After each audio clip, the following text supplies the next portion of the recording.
Bakının köhnə məhəllələri və ticarət mərkəzləri.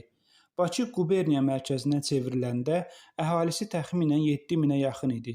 Şəhər qala divarları içərisində idi. Küçələr darısqal, əyri, evlər 1-2 mərtəbəli. Diqqəti cəlb edəcək 3 böyük bina vardı. Təpədə Şirvanşahlar sarayı, Qoşa qala qapısı yaxud Şamaxı darvazaları yanında Bakı xanlığının sarayı, bir də əfsanəvi Qız qalası. Onun tikilməsi barədə müxtəlif rəvayət və ehtimallar var. Deyilənlərə görə Qız qalası çox qədim zamanlarda ulu babalarımız tərəfindən tikilib. İlk adı Gözətçi qülləsi imiş.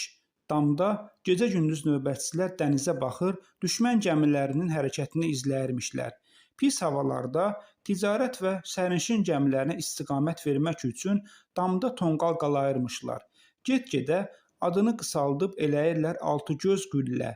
Sonra da gah amansız düşmənə qarşı sarsılmaz, qorxunc müdafiə bürcünə, nəhayət bütün maneələrə qələbə çalan sevgi-məhəbbət abidəsinə Qız qalasına çevirirlər.